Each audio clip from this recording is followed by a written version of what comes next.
All right, we're ready to go on this Friday evening. It's Weather for Weather Geeks time. The weather will be up and down over the weekend. There'll be times it's pretty nice outside this weekend, and there'll be other times, well, not so much. And we've got an update on the threat for heavy, gusty storms this weekend as well. In this video, we'll start out with the modest rainfall totals over the last 24 hours with our mostly midday and afternoon showers today. We registered a tenth of an inch to a quarter of an inch on average.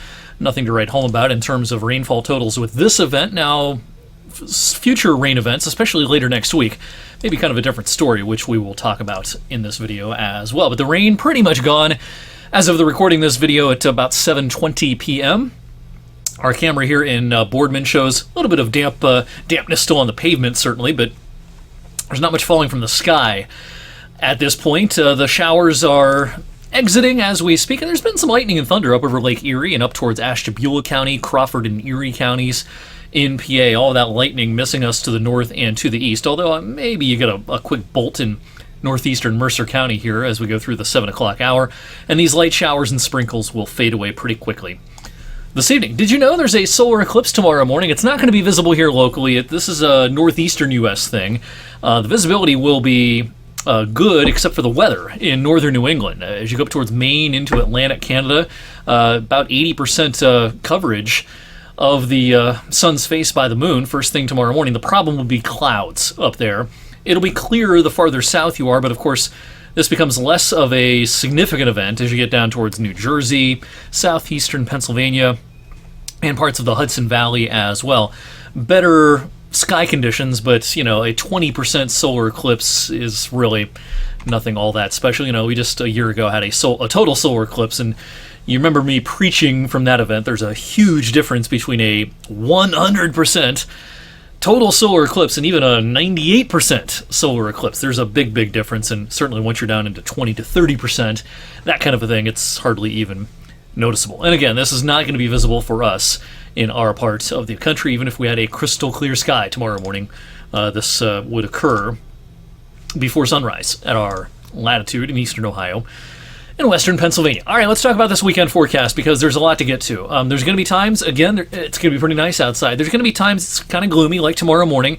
Saturday morning, you might run into a shower or a sprinkle in a couple of spots. After the sky partially clears overnight, the clouds will build back in fairly quickly for Saturday morning. Our thinking with the timing of any showers on Saturday, you know, we were thinking the best chance might be in the afternoon, but now it's more midday-ish, mid-morning to maybe noon that you have the best chance of getting a few raindrops in here. I think this chance of rain diminishes pretty quickly as we get into the afternoon.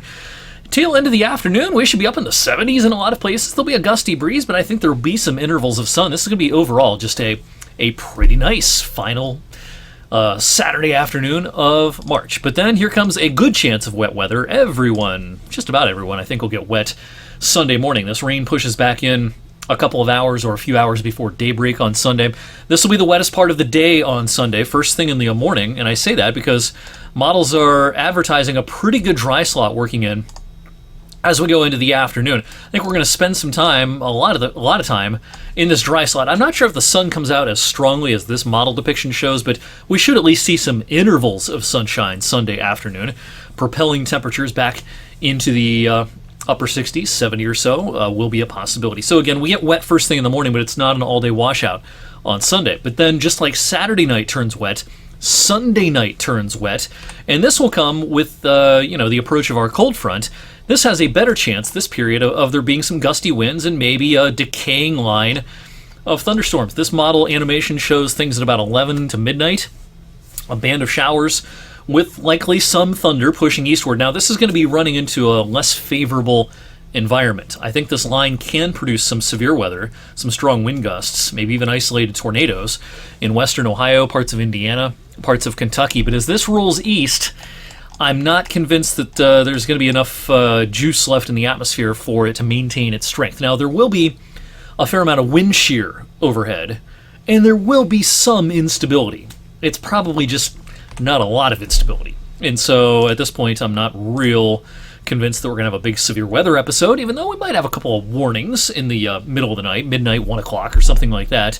Once that moves through, as we go into Monday morning, there's still some model disagreement about the timing of our front, the ultimate timing, and that'll be important for our Monday forecast.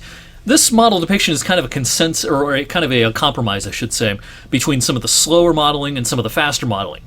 Slower modeling, like the European model, would suggest that the front really doesn't come through till midday, and there's enough instability that builds up that there could be some thunderstorms before the morning is through on Monday. Some of the modeling is quite a bit faster than depicted here and whisks the showers out of here first thing in the morning, and temperatures start falling right from the get-go. This is kind of a compromise where the front might come through like mid-morning. We might have time to rise a couple of degrees before the temperatures start falling. And, there might be some thunder, but this, kind of compromise solution here would suggest that the chance of a heavy thunderstorm would be fairly minimal. If the European model is correct, it's a slower idea. There's enough time for some instability to build up. Maybe there's even a gusty, heavy thunderstorm in the area right around lunchtime. I think the best chance for that may be over towards I-79 and across interior PA, but nonetheless, that's something that we'll be watching over the weekend, the model trends with regard to the timing of our front by Monday morning. Now, with the Day 3 outlook, the Storm Prediction Center today did put out a Level 3 enhanced risk in that kind of tan color, I-75 in western Ohio and southwest. I think that's the right idea. I do think that they drew the slight risk then, the Level 2, too far east. I think once you're east of I-77, but even east of I-71, I think a marginal risk would be a little more appropriate for us. So I'm not really buying the slight risk categorization to things in eastern Ohio and western PA, but nonetheless, that is what the Storm Prediction Center did this morning, and they maintained that risk category with their afternoon update today. This is my kind of hand-drawn map. I agree with them that the highest chance of severe weather is indeed in places like Indianapolis and Louisville and maybe Cincinnati, but I think the severe weather chances fade fairly quickly by the middle of the night as that line works eastward into central and eastern Ohio. All right, once we get past whatever happens Monday morning, we get a little bit of a break for Tuesday and maybe parts of Wednesday, but starting Wednesday, especially afternoon, and then taking us right through the end of next week, looks like a pretty unsettled forecast. This will turn into a pretty rainy period.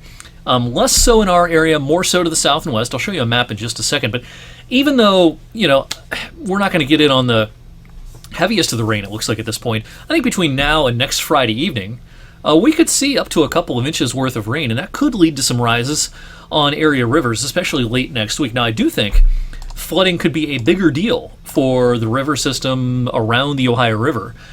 So think of Louisville, think of Cincinnati, maybe down towards Marietta as well, and certainly once you're down towards Memphis, I think the Mississippi River is going to rise significantly. There's going to be problems probably on the Ohio River. There's going to be some places down here that might get 5, 6, 7 inches worth of rain over the next week or so.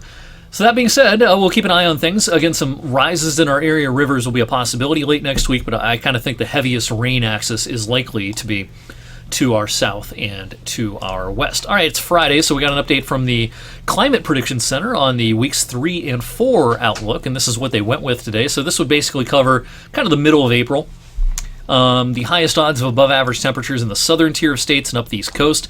A lot of neutral through here, but I kind of think they're being a little conservative here. I would draw more below average temperatures here across parts of the Great Lakes and perhaps even into the Ohio Valley. Let me show you why I think that. I'm going to show you, let's bring up the European ensemble long-range forecast here. Temperature anomalies, not necessarily down here at the ground, but up at about 5,000 feet. But, usually there's a pretty good correlation between what's going on 5,000 feet above our heads and down here at the surface, at the ground level. And as I roll this animation forward into the second week of April, notice the warmth going away, and you get these cool anomalies showing up right around the Great Lakes and Ohio Valley. And while this is just one run of one model system, there's pretty decent agreement on our medium range models that this period from, I'll say, April 7th or 8th, maybe through the 13th or 14th, something like that, will be pretty chilly. Now, there may be a warm up that lies beyond that, and maybe that's why you see kind of a lot of the neutral colors on the Climate Prediction Center map. But I think there will be by if you will, by mid-April standards, I kind of think there will be some pretty chilly weather for a time during that second week of April. Make sure you stay up to date on the weekend forecasts with Andrew and with Chris Sarinelli this weekend, and I'll chime in on social media, perhaps do a video as well if conditions warrant. Again, it's Sunday night that we're keeping an eye on for the possibility, anyway, of a brief period of gusty showers and storms. Most of that coming in the wee hours of Sunday night / Monday morning. I'll see you back here on Monday for Weather Geeks. Have a great weekend, everyone.